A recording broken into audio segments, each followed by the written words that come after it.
La mafia italiana amenaza al Papa Francisco y la informalidad del pontífice se convierte en un dolor de cabeza para los equipos encargados de custodiarlo en los lugares que visita. La experiencia la vivieron hoy cuerpos de seguridad en la propia Italia. Vilma Tarazona nos lo cuenta. El Papa Francisco está en la mira de la poderosa mafia italiana de Calabria, advirtió el vicefiscal de esa región, Nicola Gratteri.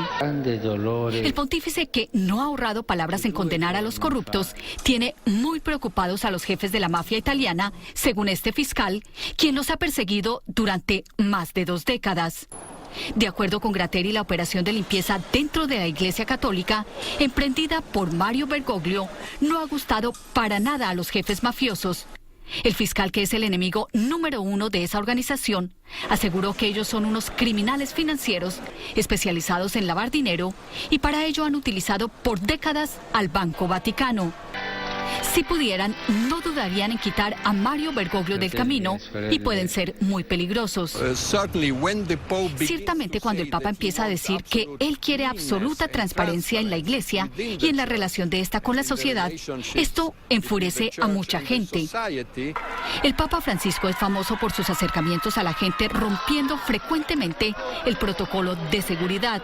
Justo hoy se le vio en visita oficial al presidente italiano, movilizándose sin la escolta, porque cuando se la ofrecieron dijo que no la quería. A cambio, escogió movilizarse en este automóvil pequeño y con una de las ventanas abajo. El vocero del Vaticano dijo que ellos están tranquilos. No tenemos razón para preocuparnos, estamos totalmente tranquilos y todo está normal. No creemos que haya razón para fomentar este tipo de alarmas. La seguridad del Papa Francisco está en las manos de estos hombres de la Guardia Vaticana. Bueno, y precisamente el pasado mes de mayo, el Papa Francisco, mientras recordaba la beatificación de un sacerdote asesinado por la mafia de la Cosa Nostra, fustigó con fuerza al crimen organizado. Bergoglio dijo que pensaba en el dolor de tantos hombres, mujeres y niños que son explotados y esclavizados por la mafia. Terminó pidiéndole a los mafiosos que se convirtieran. Jorge Marilena. Muchísimas gracias, Vilma. Gracias. Bueno, queremos terminar. Un alto funcionario del Vaticano, el prelado italiano Nunzio Scarano, recibió este martes una orden de detención por lavado de dinero. Según los investigadores, controlaba varias cuentas corrientes a través de las cuales realizó transferencias irregulares por cerca de 6 millones de euros. Es el segundo proceso que enfrenta el religioso en menos de un año. Para la acusación, Scarano lavaba dinero proveniente de fraude fiscal de empresarios, abogados y médicos a los cuales exigía un porcentaje por facilitar la operación. Los beneficiados entregaban a Scarano el dinero como donaciones para los pobres.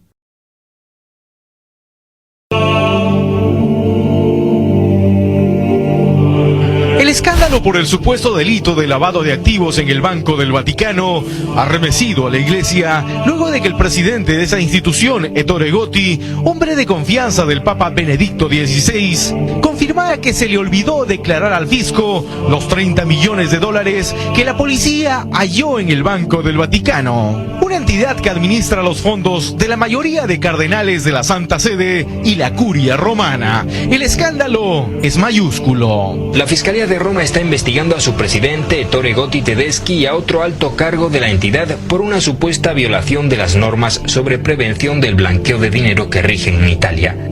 Las sospechas apuntan a que el dinero no declarado le pertenece a las mafias internacionales del narcotráfico, que buscan siempre paraísos fiscales para poder ocultar allí sus mal ganados millones. Y lamentablemente el Banco del Vaticano sería uno de esos paraísos, un lugar donde no acostumbran a hacer muchas preguntas a los depositantes. Lo que el banco normalmente dice es que, bueno, nosotros no sabíamos la procedencia, porque ellos tienen como política, así como muchos bancos de estos paraísos fiscales, de no querer saber más allá de lo que el depositante declara, ¿no?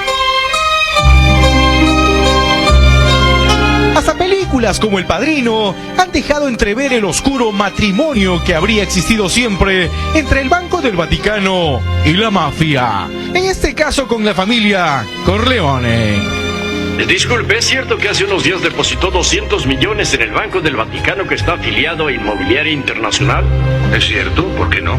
Investigan en Roma a las autoridades del Banco Vaticano por el lavado de dinero. Por lo pronto, la jueza romana María Teresa Covata ha dispuesto el embargo de 23 millones de euros del también llamado Banco del Papa. Sin embargo, los analistas creen que, como en otras oportunidades, la investigación no llegará lejos por un santo obstáculo: el propio Papa. Por la naturaleza jurídica del Estado del Vaticano, es decir, cualquier tipo de investigación tiene que pasar por la autorización del Estado Vaticano. De pronto la justicia italiana sí tiene la intención de hacerlo, pero el Estado Vaticano como que protege mucho su espacio y no permite avanzar más allá, ¿no? En este caso, la justicia italiana nada puede hacer, aunque crea que esos 30 millones de dólares son parte del lavado de dinero de la mafia. Y es que, créalo, esta entidad financiera siempre ha estado en el ojo de la tormenta. Relacionada al uso, por ejemplo, de fondos de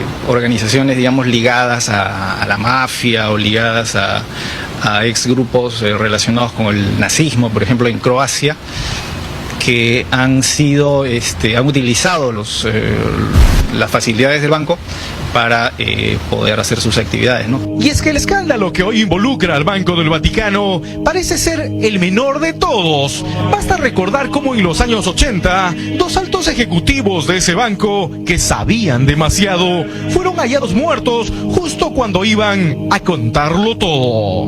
Hoy uno amaneció ahorcado en un puente en Londres, ¿no? El Roberto Calvi, que era el funcionario del Banco Ambrosiano, y el otro funcionario implicado importante, que era el arzobispo Marcinkus, a quien se le pidió, la justicia italiana pidió al Estado Vaticano que colaborara con la justicia. El Estado Vaticano lo protegió, ¿no? Lamentablemente, el cardenal Marcinkus fue hallado muerto en su celda preventiva en Italia horas antes de dar su testimonio.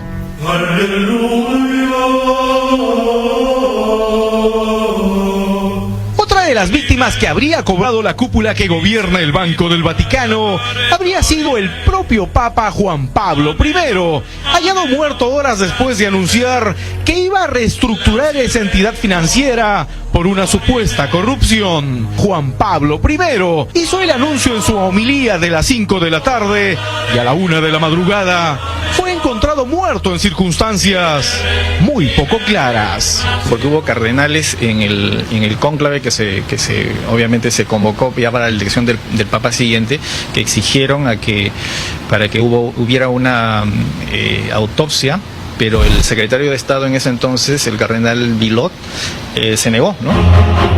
¿Qué guarda el Banco del Vaticano que es tan peligroso acercarse siquiera a él? Está claro que mientras el Papa no ordene una investigación, la policía italiana nada va a poder hacer, aunque nadie se explique cómo Ettore Gotti no declaró los 30 millones de dólares y tampoco preguntó de dónde venía ese dinero. A propósito, ¿qué ha dicho el Vaticano frente a todo este escándalo? Que es probable que se trate de un error contable.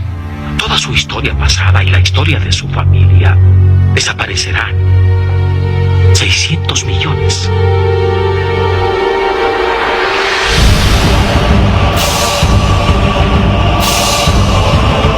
Dios quiera que algún día la Santa Sede permita que se investigue al Banco del Vaticano.